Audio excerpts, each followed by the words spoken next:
Now it's time for the Nighttime Show with Stephen Kramer Glickman. I'm your guest announcer, Sean, the Angry Hero Merrick. And your head writer is Matt Walker. Also on the show this week, it is our guest. He is the whole fucking show. It's Rob Van Dam. I'm doing the hand signals. And now for your host, hailing from parts unknown, which parts we don't know, it's Stephen Kramer Glickman. Yabba dabba doo. Hey, what's going on, everybody? We've got a wonderful action-packed episode today. Rob Van Dam is here. Rob, thank you so much for being here there, Pally boy. Dude, is that my cue? That's you. Yeah, awesome, man. Glad to be here. You got me out of the house. It doesn't happen often. I can't believe we got you out, and you're here, and you look terrific. Thanks, dude. You look terrific. Oh, I look like a pile of dicks, but I appreciate it. What we just learned is that No Rob Van Dam's shoes. vision has been impaired by his many years of wrestling. Yes, I think you look terrific. And Rob, you have your beautiful lady is here. She's a lovely. Yes, Katie Forbes, my beautiful girlfriend. Hi, baby. Can we talk about you? Yeah. Okay. Are you related to Forbes magazine? Nah, I wish. Oh, okay. Not related to Forbes magazine, No. for those of Well, us. but come on. I mean, just like when people ask me if I'm related to Jean-Claude Van Damme, I say, aren't we all related through Adam and Eve? Right, yeah, we're all kind of related. Cousins. Let's go Aren't take we a all DNA test right now. cousins? I would ask if you were related to Hoover Dam. Yeah, I get that a lot. Rob, how did you start out? Where did you grow up? Where did you grow up? I grew up in Battle Creek, Michigan. Did my whole everything there. Didn't leave till I was, I don't know. After I guess I was 18-ish, Sure. 19. Yeah, Battle Creek, Michigan. Michigan is a tough place. It's But it's not as tough as the name sounds. Like I remember learning in school because we take it for granted. But I remember one of the teachers told all of us, the kids in all the other towns, when they hear Battle Creek, you know what that sounds like to them? Yeah. Yeah. And we gotta be a didn't even huge realize advantage it's to like, your well, high I school football I team. guess that does. Yeah. Yeah. Well, So, and that's the home of Kellogg's, right?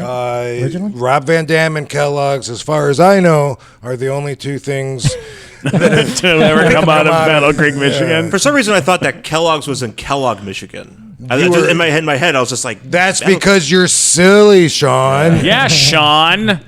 Pull it together. No such So- thing. But it's the cereal city, and it's known for Kellogg's. But right across the street is Post. Nobody talks about Post. And General Mills, too. But, Really? it's Oh, all about, Kellogg's. I don't know how they got the monopoly on the gossip, Yeah. but you're only allowed to talk about Kellogg's. They got the gossip and the cereal gossip. Did you grow up being a big wrestling fan as a kid? I did at a certain age, like I resisted it. As kids, you choose what adults you listen to. Yeah, I like that. They sound smart. They say wrestling's stupid. I'm gonna go ahead and follow theirs. Hey, now, yeah, it is. I'm a huge fan, but it's stupid. Yeah. Well, that's why I'm not doing it a whole lot right now because I've just had enough. I've done it over 25 years, and it's just it's cool. But I also enjoy not doing it and being home and I don't know it's if- consuming. I don't know if stupid is the right word for it. I mean, it's a form of entertainment, and it certainly is, and yes. it's action packed. If I crack Sean over the head with one of these chairs and say, "How do you feel?" He's probably going to say "stupid." I think Because I lost all that's my what it brain. meant. Because I lost all my brain cells. well, just like a lot of it's those. I mean, just a extraordinary thing. Like I went and saw. Holy crap! What's going on over there? Sean's mic just fell out, and My mic's been gimmicked. It's yeah. Well, we went. I went to go see wrestling. Went to go see wrestling just a couple of years ago with my cousin down in downtown LA at the Forum, and it was it was insane. Just watching because like watching it as a kid and watching Hulk Hogan and guys like that, like as a kid, like Ultimate Warrior and stuff, and then and like being like, oh my god, this is fascinating. Like watching those guys, it was so crazy when I was a kid, but then as an adult going and watching it, you're like, just the amount of work that goes into putting on a show like that and building characters that and backstories and the drama that they have to play out to like make it all feel legit as possible. Like it's insane. It's a lot. It's a lot of work. It seems like a lot of work. It's stupid. It's insane. What do you got to say, Matt? I think it's fantastic. There you go. As far as all that goes, it's more or less just tapping into the moment, because you don't have to pretend that you're feeling getting slammed on your back because you are. You know what I mean? Yeah, So completely. So for me, it's always been like, like actually exploiting that feeling, the moment, that pain, whatever it is. Yeah. Right. And so, maybe not quite as much acting as people would think when it comes to that. The storylines, the drama, that's a big part of the draw. That's what a lot of fans like. And that is what suckered me in as a kid. So I got into the storyline. And but as RVD, it's always, it just as an artist, as whatever. From my perspective, it's always been my least favorite part. Is like, I'm gonna wrestle Stephen Kramer Glickman tonight. Oh, nice. Cool. We're gonna get Hey, tickets. I can't You wait. guys have seen Stephen Kramer. You know his moves. You guys have seen what he's done week after week, right? And you guys know what I bring to the table. This is going to be a great match. So for me, I enjoy getting in the ring and showing off that part. But I never really ever got into the, okay, let me pretend that I hate you. So when I get my hands on you, Stephen Kramer Glickman, I'm going to rip you apart. I mean, that's never been me. You better believe it, brother. I know that's what's fun for a Yeah. lot of fans and stuff, but for Yeah. me, I'm like, dude, I just want to show off. Well, that's why I remember you're on TV all the time. You would always just be like, I'm the best, and I'm just going to beat everybody, and I'm just going to, show my moves. And I back it up. It backs That's it what up. makes me the whole fucking show. That's right. Yeah. So, how did you get your start in the wrestling business? Like, you independent league wrestling? Is that where you started? Or Well, I actually paid a tuition and went to a wrestling school, got trained by a professional. And You were trained by the original Sheik. Yes, sir. Okay, great. One of myself and Sabu, probably the only products of the original Sheik that are out there. At least they can say we're like his direct lineage. Although the Sheik, he had a hand in everybody's career because he was a top box office attraction in the 50s and 60s. Yeah. A lot of newer fans will get the name Sheik mixed up with the Iron Sheik, of course, which original Sheik always told me the Iron Sheik ripped him off.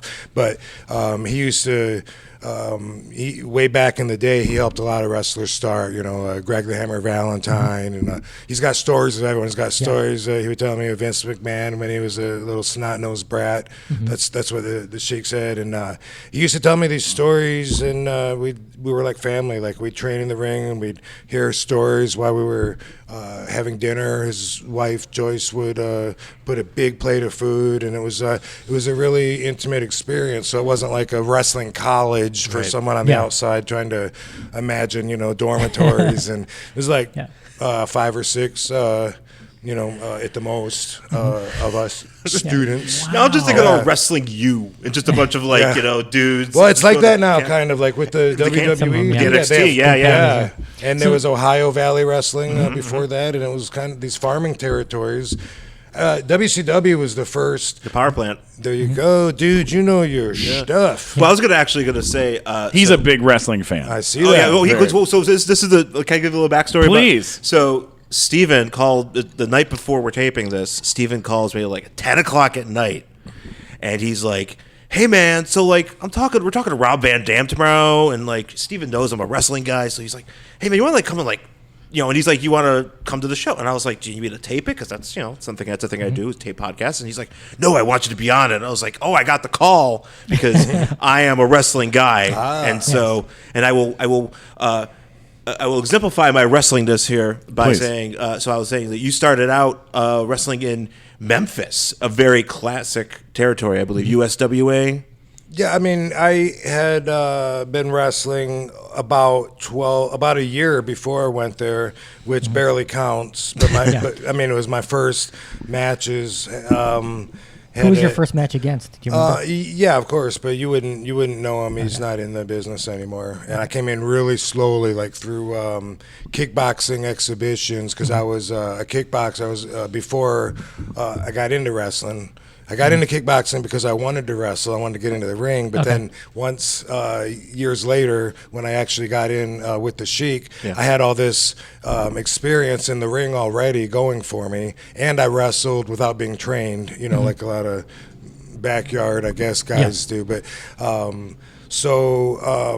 that I got in through that. Like me and his name is Dango Nguyen.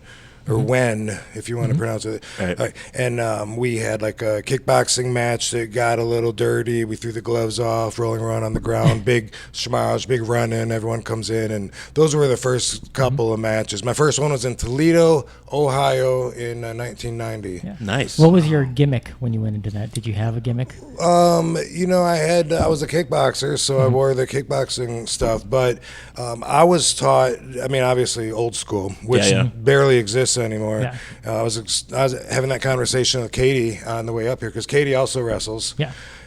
And she is just a few years in, so I'm always sharing with her, whatever she can get out of me. It's not like, no, we don't wrestle each other. Why does everybody wonder that? Whoa, earthquake! Not the wrestler, but the actual. Yeah. So the old school, it was like it was so different than it is now, and I really can't remember where the fuck I was going with the old school. Well, we're just talking about if you're the aficionado, if you're positioned. Well, here, I'm going to bring us back. So actually one of your very first appearances in pro wrestling was on a segment with Ted DiBiase. Where you True that. That was before I even met the Sheik. Yeah. Before we even met the Sheik, a young Rob Van Dam. Probably before I'd been in the ring kickboxing too, I believe. Yeah. This is Maybe How old were you? Okay. What year? Do you know? Tell me, aficionado. okay. I'm gonna say it had to be 1987. So let me explain. Or Steven, do you know this? So the $1 Million Man Ted DiBiase came to the WWF. And he would go out and humiliate, like they would bring up somebody from the audience, and he would humiliate them somehow for like saying, "Hey, I'm gonna give you a bunch of this money if you bounce this basketball," and then 10 times, and then he would kick the basketball away at the 9th time, and everybody would boo him. To a little kid. Yeah, mind you, to a little kid. So one time, a very memorable thing is that Rob Van Dam. So Rob Van Dam was called out of the audience by Ted DiBiase. He said, "I'll give." And you can please fill in the holes here. I'll give X amount of money to somebody who comes out here and kisses my bare feet. And I went out there and I licked him clean. Holy shit! Yeah, I was just a kid with, he pointed to the audience, and I just jumped the guardrail, went in. I was so excited because at that point, I already knew that I was going to be a pro wrestler. Mm-hmm. My very first live show, the seed was planted, and this was within a year or two, I guess, of my first live show. It was very early on, and the thing, Steven, that he was known for, the $1 Million Man, Ted DiBiase, was he wanted to prove everybody has a price. Sure. Right? So he'd be like, dude, he'd cut in the line in front of everybody, like at the emergency room. Go there, I need a Band-Aid, and the lady's like, well, sir, you have to. There's a lot of people here, and he'd go, Virgil, and his bodyguard would lay $100 down. Just say, or the other one was when he goes to the public pool, and he's just like, I want to sit by a public pool alone, and then he just pays the people running the pool to kick everybody out, like all these kids having a good time, just so he could sit at a public pool. And it's a negotiation every time. You can say, no, I can't. I really shouldn't. Fuck. All right, I guess I'll do it. And wow. Yeah. And as much of a fan as I was, glued to the TV at that time watching it, I lost my senses. And he said, I'll give you $100 to kiss my hot, stinky, sweaty foot. I don't even think he finished his sentence. And I was down there. Yeah. He's already got 4 toes in his mouth. I could have got like $500 for that. Holy crap, that's amazing. Yeah. So you were I mean, like once you're up there on in front of everybody, did it kind of kick in that you're like, this is where I gotta be? I already or did knew. you already know? I already knew it. You already knew? Yeah. When I would go to the live shows, me and my buddy, the same guy, Dango Nguyen, we both started. We did everything together. He was my best friend since like 6th grade. We would go to these live shows. It was WWF then, and afterwards, when everyone's leaving, sometimes we would like jump the guardrail. We're gonna get kicked out anyway. We jump into the ring and like do a backflip off the top rope, and then Man, those were different. Those were different times back then. Yeah, you could do that. We'd get tased. Now. Oh yeah, now they'll sue you. Yeah. Yeah, now that's the thing they're 100% doing. Different times for sure. So in your early days, you started off, you go to Memphis, you're wrestling down there for a bit. When do you get the call-ups to, I think WCW was your first shot at sort of like the big leagues, right? Yeah. WCW, I was there from December of 92 till May of 93. And I was so young and green that when I look back, it's hard to even remember a lot of it. Like people want to ask me, what was so-and-so like back then? What was it like working with this guy? And I was like, dude, I was so green. Like my perspective back then, wouldn't have translated, too good right now. But did you have a persona then that was sort of what became RVD that we know? Actually, I had been, Ron Slinker was a wrestling promoter in Florida that he's the one that donned me Rob Von Dam. Did I use Don correctly? Yeah. Thank you. And then this Ron Slinker was the one. He gave me the name in 91, in November 91, and then I'm in WCW in December 92, so you were about Robbie a year V. later. Because Bill Watts was the boss, he didn't want to call me Rob Van Dam because why would you want to be confused with this with a movie star? Why not? He's the muscles from Brussels. He's like he was a big deal at the time. So Robbie V stood for Van Dam, and but at that time, and this was.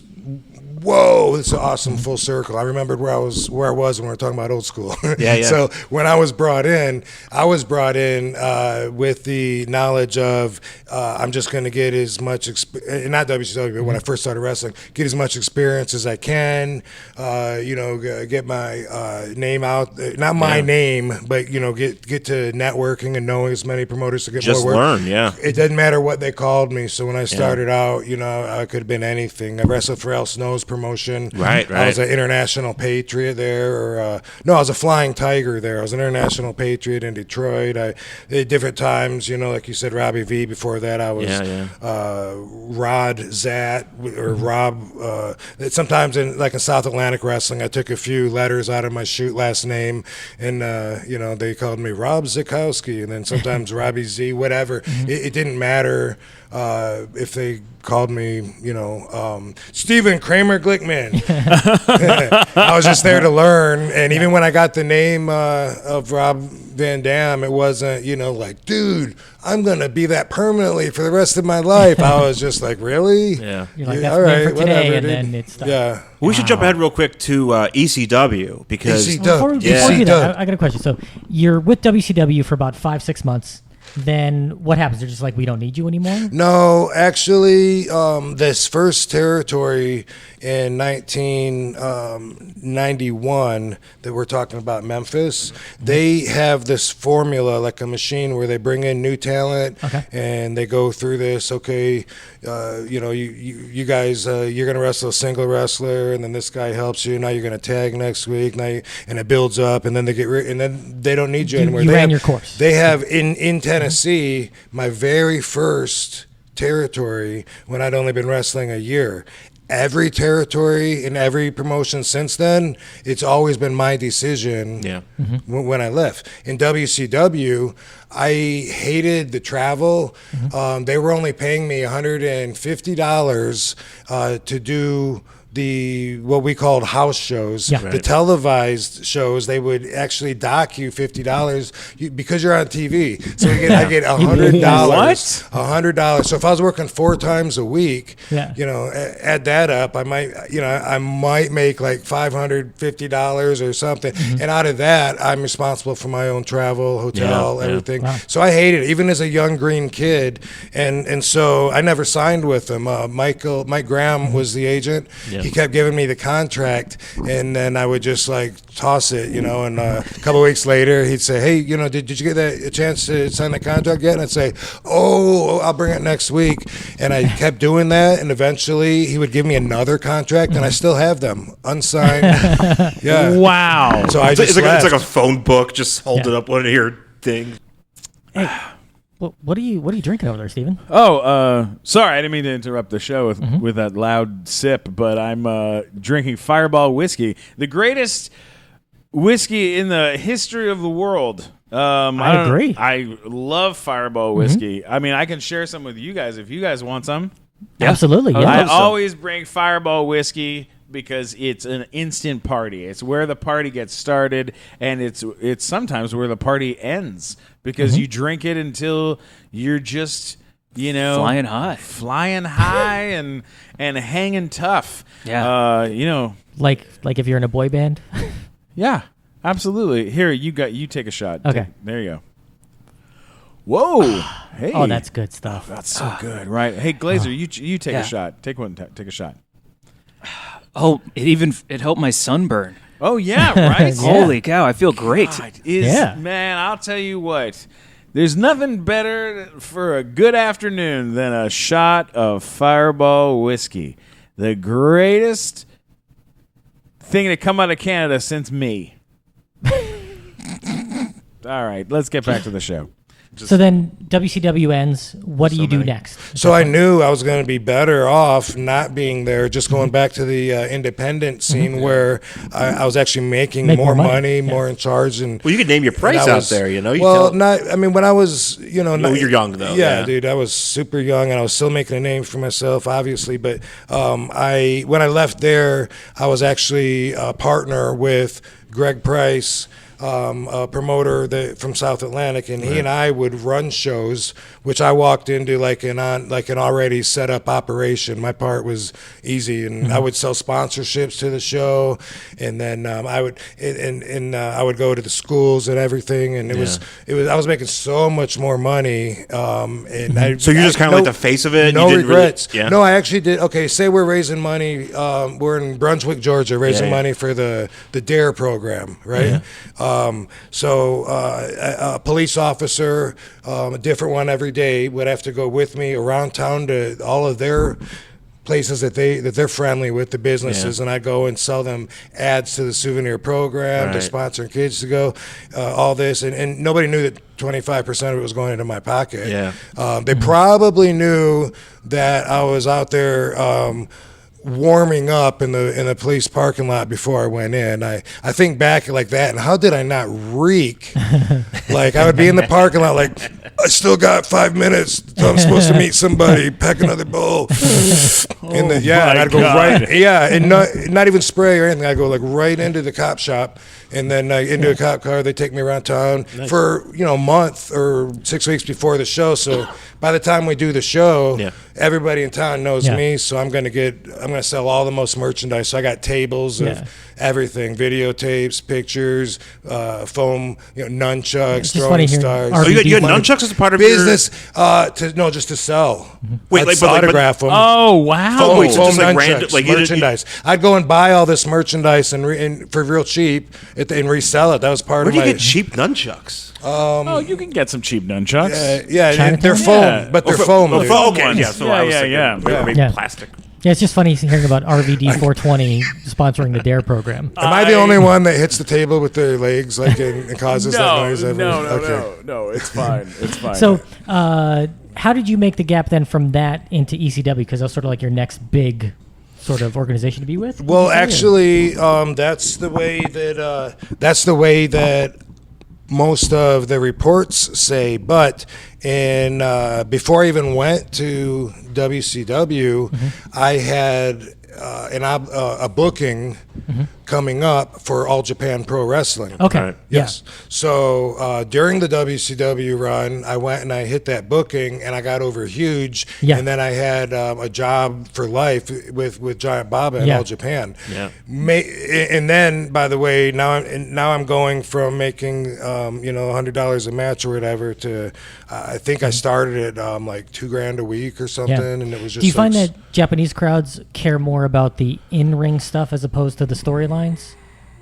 Oh, for sure, absolutely, absolutely. I preferred that style, and I hated the road life. 10-hour bus rides, and I wasn't into the food. I mean, the longer I was there, the more I liked it. You know what I mean? But now when I go back as a big star. One shot, I'm the star, and I can afford to eat yakiniku. When you first go over there, traditionally, when you're young and green, the idea is to try to spend as little as possible, and you're blown away by the fact that like a can of Coke, would be like $3 or something. You're like, what? Stadium prices. Speaking of the Japanese food, did you ever? I'm assuming you did, maybe, but maybe you didn't. Did you ever go to the Ribera Steakhouse? Of course. What is it like? Is it good? It's good. It's good. I don't. It's good. I don't think people go there for the quality of the steak necessarily. So it's kind of like I'm trying to think of an example, but like you just go there for the ambiance because it's such an iconic restaurant. Well, I mean, for wrestlers. My first tour, I went there, and everyone, you want that Ribera's jacket, at that part to show that, hey, I wrestle in Japan. Look, and they give them to the wrestlers. And my first time, the boss was like, maybe next time I give you one, so you got to work it a little bit. Yeah. Well, this is a perfect lead-in to our new sponsor. Oh, I thought you were bringing This me a show is steak. sponsored by Ribera Steakhouse. Yes. The greatest steakhouse with pretty okay steak. I'm glad you said that. They were thinking it was Coca-Cola because I mentioned having a Coke. I don't even drink Coke, dude. Ribera Steakhouse. Our motto is Black Angus is better. Yeah. Now, who else were you wrestling with at the time? Like, who else was in your class of my guys God. that you were hanging with? So many of them have passed on from the original crew. Yeah, but so full time on the bus was Stan Hansen, Johnny Ace, both still alive. Doug Furness, Danny Crawford. The Ben Peacock was like Kamala the second, and he ended up being more of a rotator like me. These other guys that I mentioned, be there every single tour. Also, Dr. Death, Steve Williams. Steve Williams, yeah. Gary Albright once he came over from UWF, and they would be on every single tour. So we'd be over there on this what I thought was pretty challenging travel of long bus rides, sometimes a ferry boat, and then another bus ride, and tiny little beds. Anyway, I didn't want to be there that much, you know what I mean? So after my first tour, I waited a whole year and then did the next one. I like the February tour because it's 15 days. That's the shortest one. Yeah. Those guys, they'd be over there 4 or 5 weeks on that.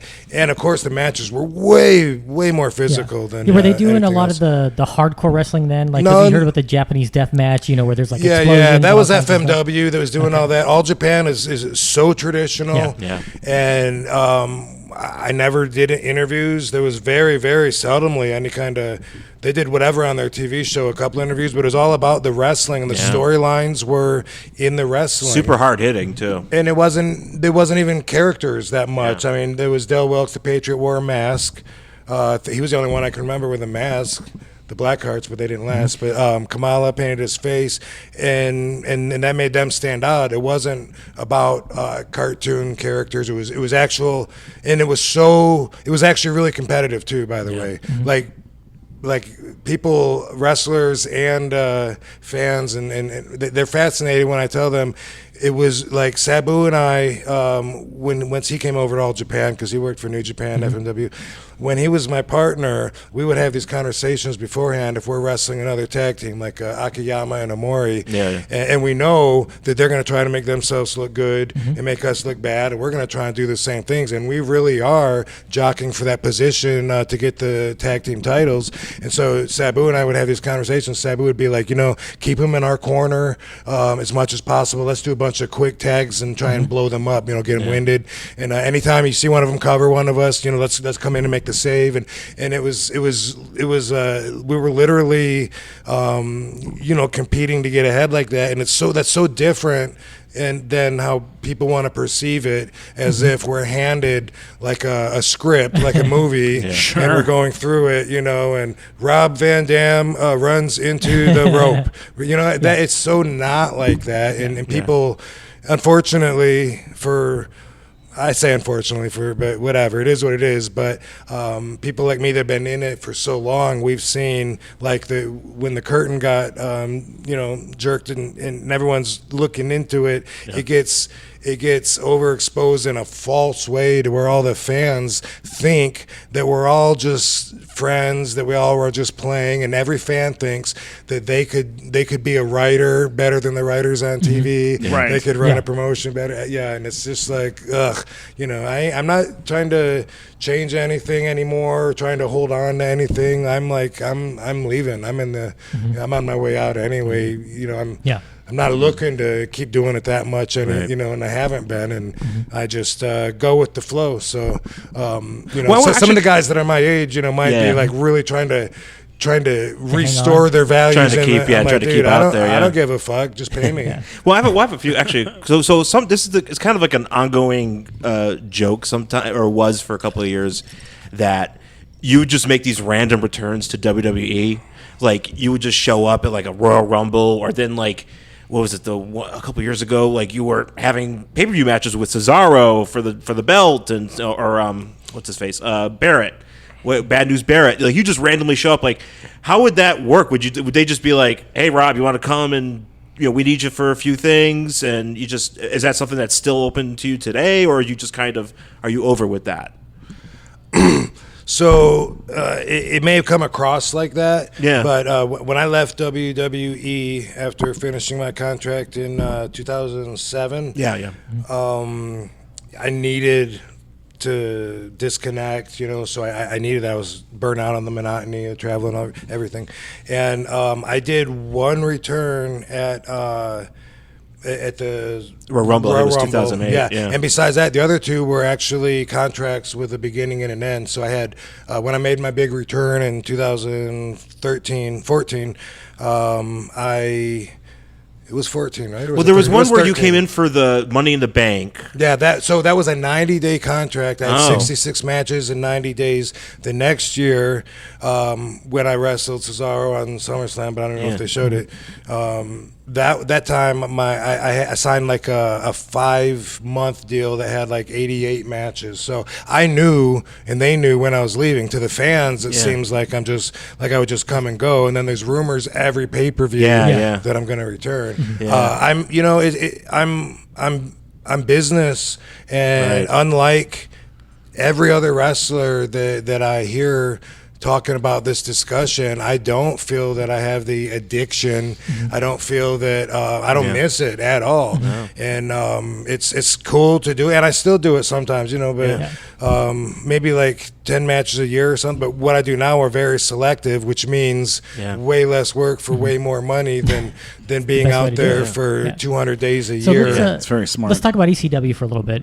That is a company that you were at the end of the company, you were the biggest star in the company, hands down. But you sort of helped it grow from being this sort of niche regional thing that I'd heard about. I was in college in Pittsburgh in the early 90s, and like you'd hear stuff like, oh, some pay-per-view, ECW, Extreme Championship Wrestling. Like, you're like, what's that? Because I hadn't heard of it. And then you see, you're like, oh, wow, that's crazy. And you sort of helped elevate that company and take it into this sort of behemoth in the industry, and then they ran into money problems and got bought by WWE ultimately. But what was that run like in ECW? Like, how did it start off? Did you know this was going to be something that was going to be like the next big thing in wrestling? Did you have that feeling at that time? No. Had the hope the entire time, but I have, by that time, I think I've already learned to assume the skeptically optimistic role of I'll believe it when I see it. So I remember when it was growing, seeing it go from 200 people, to 500 people and 1,000. But everything was like I said, oh, we're gonna have action figures. Okay, we'll see. Boom, hey, we got action figures. Oh, we're gonna have our own magazine. Yeah, I believe. Oh, wow, look, I'm on a cover of ECW. They had their own video games. Yeah, video games, pay-per-view, all of it was just like talk, boom. But because like everyone that I became a huge fan of in wrestling as an adult, like as a kid, I liked the Macho Mans and the Hogans and all that stuff. But as an adult, when I got back into wrestling when I was, in my 20s, they were all people that were either in ECW or had been in ECW. Like it seemed like that was sort of what I was most attracted to, because it was like, you and Mick Foley and the Dudley Boys and Raven and Rhino and Chris Benoit and like all the guys that I thought were really bringing something more to the ring. Have you thought about just seeing being a therapist? I don't know. But it's like, in that league, you guys weren't just about like, hey, we're a bunch of really big dudes who move around slow, which is what the WWF was to me at the time. Like you actually got in a lot of trouble. I like not in a lot of trouble, but you got a lot of flack when you joined the WWF for WWE, right? When you joined the WWE. Oh, that was plaque, but I got this new toothpaste. There's something I read was that when you joined the WWF, your style was so extreme that you were like a lot of people were getting concussions, and you were kicking a lot of people's asses. ECW is known for things like Singapore cane matches, Chinese Taipei death matches. Like they'd have matches where there's like explosions scaffold in the matches corners with tables on the ground. Yeah, there's videos you can look up on YouTube of some stuff. I still watch ECW DVDs. I've seen it. It's insane. It's insane. I mean, I don't know how Terry Funk is still alive from doing some of the stuff he did with you. Terry he wasn't Funk even around just all wrestled. that long. Yeah. The ECW wrestlers really were. You had to be tough. You know what I mean? You couldn't be just like a total pussy, or you wouldn't. You'd wrestle. How is Spike Dudley alive? Dude, how is that possible? I used to beat the shit out of him. Like I remember. He's like my size. I remember like when like every night when I'd wrestle him on the loop, I would do this thing where I would start throwing chairs into the ring. I'd go around and get all the front row. I'd just start throwing, make a big pile of chairs in the ring, and then I would come. We got to fix that. Yeah. And then I would come and I would take Spike and I would just like throw him, and he'd land right on the crack on this, on that pile. And sometimes I'd get up and frog splash him on the chairs too. He's got the best. That was his deal. Beat the shit out of him. He's got the best part in Beyond the Mat where he's like quoting Shakespeare, but he's bleeding the whole time, and he's just covered in blood because he's a tough guy, man. Yeah, ECW definitely set a lot of standards and changed the business, no doubt about it. We weren't getting as much exposure, so the WWF was allowed to use a lot of our storylines or ideas and come across like they were the first ones to do it. We felt at the time like we were very much the victims of someone of robbery, of theft, but looking back at it, I'm almost positive that Paul was giving them all of those ideas and probably writing for them, and he worked both sides the whole time and said they're the enemy, they hate us, and then at the same time it's like, well then how are you using some of their talent and bringing down Furnace and Prophet and Scorpio? I remember when Taz went up and then he won a title, and then he came back to lose the ECW title after he had already been in the WWE for a little bit. That was interesting times. And it was like a whole little thing where there was a crossover with that. One of the things I loved the most about ECW was Joey Styles. To me, like that announcing style is one thing that I really, just hearing the guy say, "Oh my God," it was, "Oh my God," like, and he did that for like a minute. It just sort of added to. Wait, hang on! I gotta get you on video saying that. Get me on video? I can't do a good Joey. He's so expressive for a straight man. So tell us again. The great Joey Styles, the greatest wrestling announcer of all time. Yeah. His big catchphrase was, "Oh my God!" Something like that. Kind of like that. I can't really do it. But a time that I remember when he did that was when it was nearing the end of that run. You come out to Los Angeles to your first West Coast pay-per-view. I was in the audience at the Olympic Auditorium to watch you debut the Van Terminator. Yes. Scotty Anton, you get a Van Terminator. What was a Van Terminator? This It was is the Van Daminator off the top rope, basically. It was a van with the Terminator painted on it. So Steven, like the nature of Extreme Championship Wrestling was that it was about pushing the envelope. The first time I was at an ECW show in Philadelphia watching from backstage, I was like, I couldn't believe the reaction they got out of the crowd, the things that they did, and I was like, oh my God, like that was these fans had such a great time. They blew their whole nut. Like there's no way they're going to be able to top this. And then like 3 weeks later, we come back to that same building. They would top it every time. Now this time, the same kind of buildup. What can they possibly do? Boom, the lights go out. What a feeling that was. You don't know what's going on. They never do Lights that come anymore. on. The lights never just go out anymore. During those times, though, I learned how to always, take it a step further. So I came up with the Van Daminator, not even knowing it was going to be so well received and be a finishing move. But I was like, maybe I could throw the chair up and do a jumping, spinning back kick into someone's face. And then after a while, it would be like my manager Fonzie would, I'd throw it to him and he would throw it to them. We called that hot potato, and I'd kick him. And then I would crotch the dude on the rope and I would jump off the top rope. Fonzie would hold the chair over guy's face. Hey, now I'm on the mic. You told me to get up on this motherfucker. And then I would, and then I would try to get him crouched on the rope, my opponent, further and further and further, so I could get my jump more and more airtime. And then eventually I said, you know what, fuck it, I'm gonna clear the ring. The Van Terminator was that. I built a big build up, hyped up move that no one had ever seen. Yeah. Oh my God, The whole that's crowd, amazing. it was, dude. This was a really good moment in my career because the whole crowd in the Olympic We knew it was Auditorium coming. is chanting Yeah. Terminator. And they didn't even know what it was. They were just like, they knew it was coming because I did the Van Daminator, I did the 5-star frog splash. That's when I would usually pin them. But this time, I'm like, you guys want this?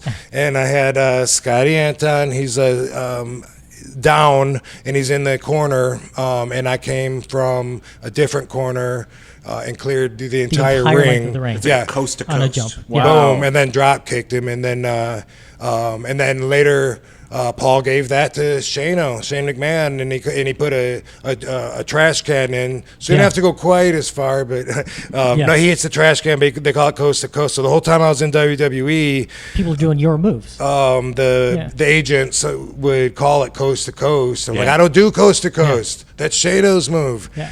But Mine has a chair. yeah, and then in WWE, when I would do the Van Terminator, I didn't have Fonzie to hold the chair over their face. So again, I took it another step further, elevated it. I did what technically would be a skateboard Van Terminator, which means I have the chair in my hand. Climb the ropes myself, and then after balancing on the top rope and jumping all the way across the ring, I place said chair underneath my feet to kick into my opponent's face. So it's fun challenging yourself, which I don't do as often because I don't have to anymore. And at that pay-per-view, I was there in the upper deck, and sitting right in front of me with upper deck seats was John Cena.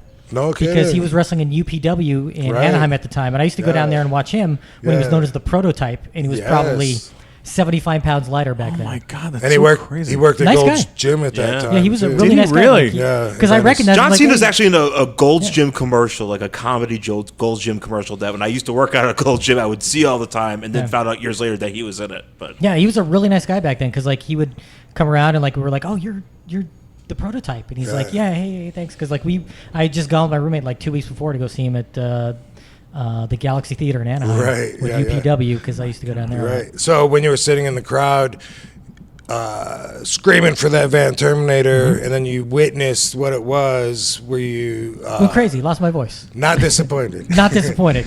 Like the things that I wanted to see were that, and then the Sandman's entrance Yeah. to me was always my favorite part of the Sandman because it would take him 20 minutes to get to the ring. Right, They'd have to keep playing the song on a loop over and over again. You would come out to enter Sandman. He drank like 5 or 6 beers He on drinks his way on to the the way ring. to the No ring. way, Yeah, really? I mean, before the event, we got there way early. We're standing outside where the parking lot is, where like the wrestlers are coming in.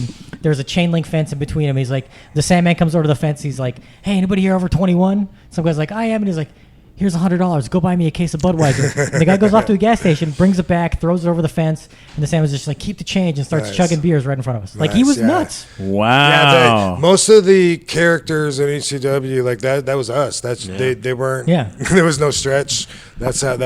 That was our personalities, and we were allowed to really be ourselves and showcase that. Real quick, you always hear stories about wrestlers going off together and having crazy nights with fans or things like this. Like I don't know your You can talk in girlfriend is front here, of but her. I don't want to be rude. Was there any nights that you can remember? I mean, of you going outside the ring with any of these guys? And Dude, back in the ECW days, that was the favorite time of my career, by the way, the most fun that I had as an artist. I enjoyed making more money and wrestling in front of more people later on, but but it was fun. I don't think that intensity was never matched anywhere else. Yeah. Cool. I don't think. Cool. The vibe, it was a one-of-a-kind vibe at that time. for There's so ECW. many experiences with the fans, but so I'll just tell you, like in ECW, when I first went there in '96, we all stayed at this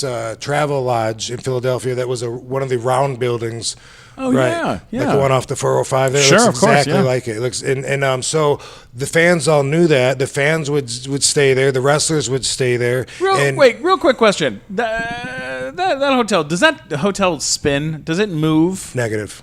Did it at one time move? You mean the one on the 405? The one on the 405? I don't know. I've Any never idea? heard of that. I've never heard of that. I think there may It have been sounds some movement. cool. When I was a kid, they used to say that hotel moves In the- very slowly. In the 1994 Northridge earthquake. Damn, I was going to say that. Dead. That's what I thought. That's what I mean. Maybe I'm wrong. Yeah. Anyways, okay. So yeah, please continue. every night after the matches, it was all like the hotel bar would be packed with the fans and wrestlers, and then afterwards, all the rooms, everyone's partying and drinking and smoking, and we got kicked out of the hotel eventually, just like the Holiday Inn after that, but that was a big part of it. In Japan, as I mentioned before, it's so expensive there, and the fans enjoy taking the wrestlers out to pay for them just to eat, and so that would be a thing. Is a fan would say, Steven, tonight maybe you me go yakiniku. Yeah, dude, tonight, yeah, I would love to. You get excited, like, cool, I'm going to run up a $200 bill of good meat on this guy. And he'd say, maybe you, and they're fans, so they get something out of it. They'd say, maybe also you bring Katie Forbes. Oh, okay, yeah, bring Katie. Bring maybe also you bring Bobby Duncan Jr. Like they want these guys and hey Bobby, I got to hook up with a sponsor if you want to go to eat, and we would just eat this tons of meat and drink beer and be a couple $1,000s by the time we're there. And one time, Bobby Duncan Jr. and I are walking, and this older man. He never spoke one word to us. He saw us on the streets and was like, oh, and he like shook our hands, and we're like, nice to meet you. But he didn't say one word. He shook our hands, and then he gave us the, come here, follow me. And we went upstairs to this restaurant and we ate shabu shabu, and Bobby drank. And when we left, we went down the stairs. He just shook our hand and walked the other way. Like didn't even. I don't even. Yeah, it was. Who knows what he got out of it? That's crazy. amazing. Yeah. So- I want old men to buy me food. I wish that would happen outside of Cantor's or something. Oh, jeez. You're at Genghis Cohen. Just I go know. shake your ass outside. Well, actually, I wanted. I know we got to wrap up shortly. Well, I but wanted to please. ask about some of your outside of wrestling ventures, like with comic books and film. Like I've actually, you did a movie with Batista. Yes. A couple of years ago. Was it Other Side of Town? Wrong Side of Town. Yes, sir. Wrong Side of Town. And I remember that. I remember seeing that. And you had a graphic novel at one point. Yes. So, I mean, are you still doing any of that stuff, or is that the graphic novel? Although I'm not talking about this yet, and I don't want to be asked by a bunch of other sources to start talking about it. But that graphic novel is being turned into a live action movie. Oh, Awesome. very cool. Yeah. So I'm pretty stoked about that. Wow. And Very cool. yeah, the different things I just like being RVD. Like the things that I do are just part of my life. But like people always ask me, like they can only relate to how they would think. So people are always asking, yeah, how's that going? Are you getting in the movies, or how's the stand-up comedy? Or how's right? And it's like I just do it all. I have so many offers. I go through offers all the time selectively and for different things, and that's how I decide when I leave the house. Right on. It's pretty cool. Okay, a couple quick questions for you. Can I ask one question? Yes. If you're the wrestling aficionado, Yes. how is it that you do my thumbs wrong? Show us. You know, show us. Let's see the I was thumbs. doing Rob Van Dam. I'm doing it Okay. wrong. No, you're doing it right now. But Yeah. you did this earlier. Oh, and it maybe might have this guy just- was. I He's was pointing behind him. Like I'm bringing in a plane. Right. No, I know how to do it. For some reason, I Okay. was just moving my hands. But no, yeah. I asked because some people see that different than I do it. Yeah. Like they do this, and the first one I noticed was Linda McMahon Mm-hmm. when I was very newly into WWE. One of the first times I talked to her, she said, "Oh, it's just I like that when you go like this. It's so cute." and Pointing with her fingers. and she's not the only one that's done that. Right, Like, right. and I'm like, how are they seeing this? It's like Yeah. the chicken dance and Yeah. the chicken impression in Arrested Development. Yeah, everybody does it different. That's the thing. Yeah, I like, guess so. like that's the thing. As a Star Trek nerd, it drives me crazy. Zoe Saldana will always post pictures on Facebook of her trying to do like the Spock hand symbol, and she does it wrong, and it bothers me. I'm like, you're in the freaking movies, Right. How do you not learn how to do that? Like, it's Wait, how would you do it differently? she keeps her thumb up instead of sticking her thumb out. Oh. Wow. All right, now let's go to your questions, Okay, dude. couple questions. Favorite person to wrestle with?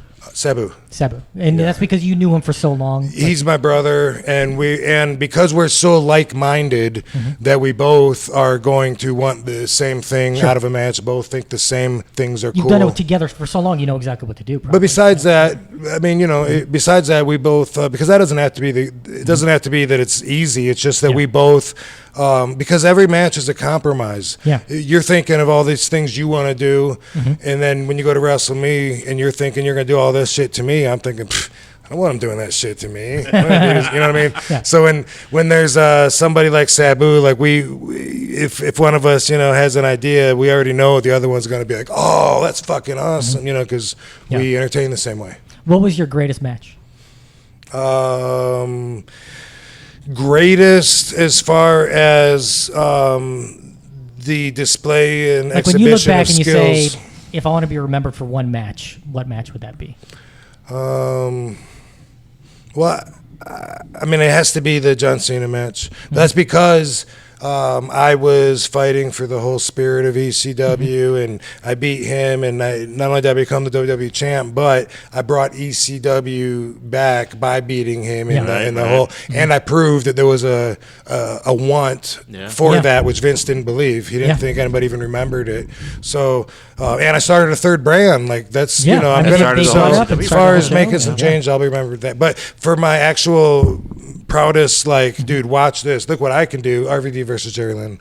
Okay. Right on. Yeah. Wow. I was going to say Rob Van Dam versus Bam Bam Bigelow. Sure. Because I was there for that in Buffalo. No kidding. And At that the Burt was- Flinker- the Burt Flinker Center. Yeah, that was a badass match. Cool. Thanks. I really appreciate you coming in, Rob, Right on. and it was awesome actually getting to hang out with you on that Loot Crate shoot that we got to do with you and me and Yes. Casper Van Dien Yes. and Jeff Richards and stuff. Like, what a bizarre, fun day that was. We Yeah. were at like a castle. We The spent Hollywood the whole day. Castle. I've always The been a Hollywood mark Castle. for that location, and that was the first time that I actually got to, go inside of it and see their view. Because I always look at it when I go to the Batcave.